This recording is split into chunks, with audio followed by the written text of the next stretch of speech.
Hey there folks, it's Brian with Foxfire Armory again. And before we get into today's video, we are going to do a quick recap here of the giveaway.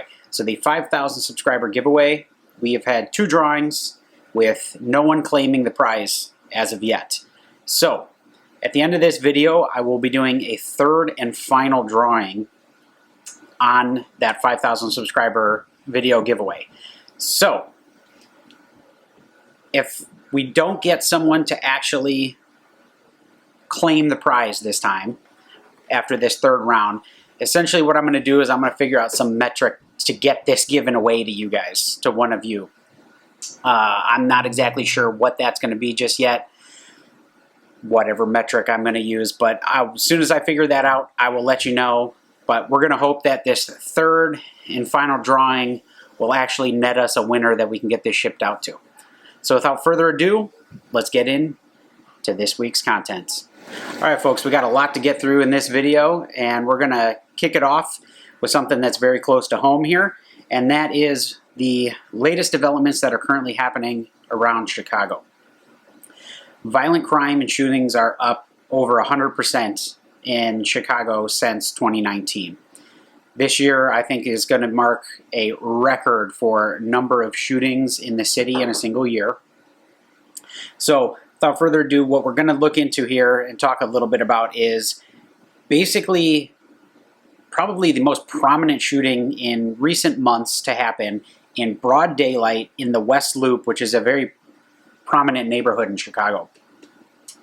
And the situation around this is essentially what's happening is Kim Fox, the DA, is not going to be prosecuting either side of the gang members that were involved in this shootout. So that means essentially what happened is, in the middle of the day, there was 2 gangs who were shooting at each other, bullets flying everywhere.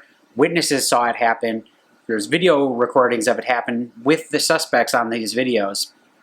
And so the district attorney, Kim Fox, who many of you may know from the Jussie Smollett case, basically is saying, well, because there were 2 rival gangs involved, we're not going to prosecute anybody. Lori Lightfoot is actually finally putting her foot down and saying, no, we need to prosecute these people, we need to do something. So what's happening here is we're seeing things like the Portland riots, we're seeing violence in Los Angeles, Minneapolis, Chicago, Baltimore. All these major cities are ramping up. It's getting worse. So if you're in the cities, get out. That's all I really got to say. Get out of the cities. If you're in the city, do what you got to do to get out. Otherwise, if you can't get out, make sure you have a plan to get out when things get basically to the boiling point and boil over and all hell starts breaking loose. Just be ready for that scenario because it's very likely possible here in the near future if things continue down the path that they're going down. So that leads me into the next little topic here, and that is basically your security, your personal security, your residential security. You really need to make sure that you're thinking about these things from a not necessarily smaller break-in perspective, but overall your security in and around your neighborhood and in your domicile. Whether that's your apartment, your condo, your home, whatever it may be, you really just need to start focusing on these things like the protection of your locks. Are your windows shatterproof, or do you need to do something to help with that? These are just things that you really should start thinking about very seriously right now. No, that's a lot of negative. Unfortunately, there's going to be a lot of negative in this video because, well, that just seems to be what's happening lately is there's a lot of negative in the world, and I'm trying not to be negative about it, but just bring you guys the information. So next on the agenda is oil prices. Currently, we are now seeing, I believe it was $81 a barrel the last I checked. The current prediction for December is upwards of $88 to, I think it was $90 was what the analysts were telling, well, not telling me directly, but that's what they're telling everyone in the market is that's what they're projecting for probably, my guess would be December, January timeframe. They said December, I'm assuming they mean December to January. So what you're going to end up seeing with that, obviously, is not only are prices at the pump going to be going up, and I want to say the last I heard, they are predicting $4 to $5 gas prices here within the next 3 to 6 months. So plan accordingly if you're going to be doing any trips, any long road trips.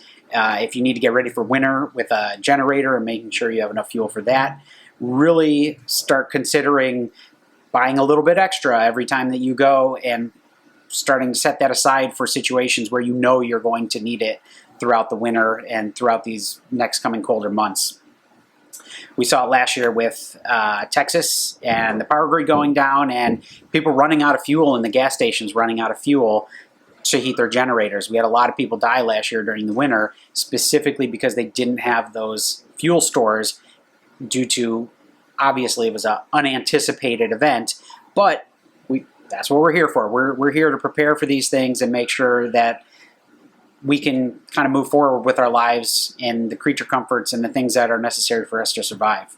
And so fuel is going to be one of those things for those of us, myself included, in the winter months who, need to keep the heat on and make sure that things are working around the house. And a lot of times natural gas, which is what we primarily use up here in the north, if that were to go out or if there was any freezing issues with that, which, knock on wood, thank God we haven't really had too many of those issues, that's where a backup generator and fuel is going to come in handy. So those of you who are in the Texas, Oklahoma areas who got knocked out of power and really had to deal with those freezing temperatures and ices and not having any heat, you definitely know. So keep an eye out on those. Watch those rising prices. If it gets to a point to where you feel like, yep, I need to go and pick up some extra fuel, definitely do that, because better to have it and not need it than need it and not have it.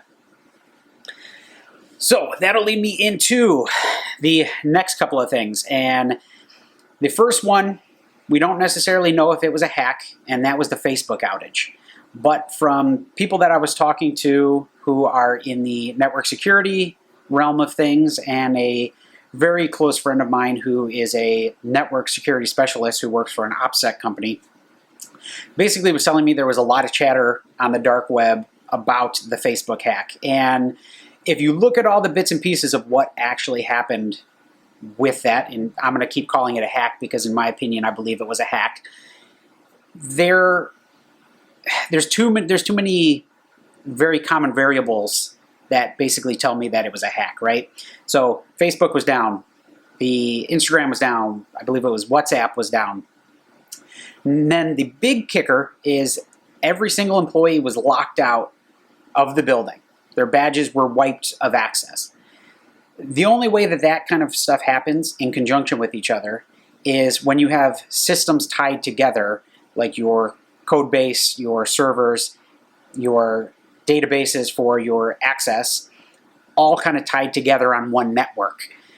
That's what leads me to believe it was a hack. Obviously, we're going to kind of have to just believe for the time being what Facebook says as far as it was a routing config issue and someone messed up the routing configs and that's why no one could access it.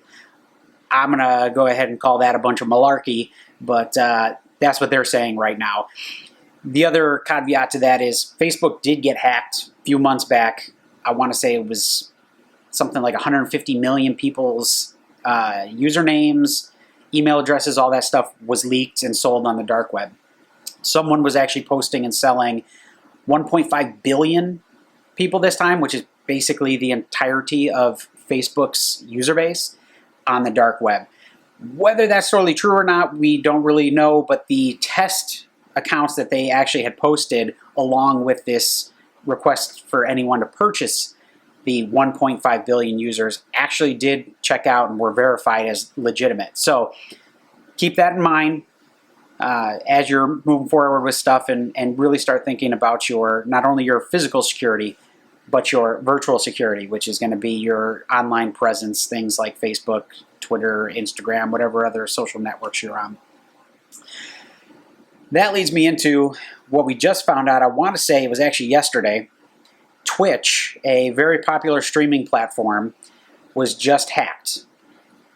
And when I say hacked, I mean they got everything in this hack. They got everyone's revenue streams, how much the CEOs are being paid, how much the employees are being paid, how much people were being paid or not being paid what they should from the streamer base, the entire source code for Twitch, and a whole bunch of other stuff. I said it before in a previous video, in the cybersecurity video I did, these attacks and these hacks are going to keep ramping up, and they're going to get worse, they're going to get bigger, they're getting more sophisticated. I don't think there's a day that's gone by in all of 2021 that a DDoS attack has not been happening somewhere in the United States on some network. There literally every day has been at least one DDoS attack happening somewhere in the country.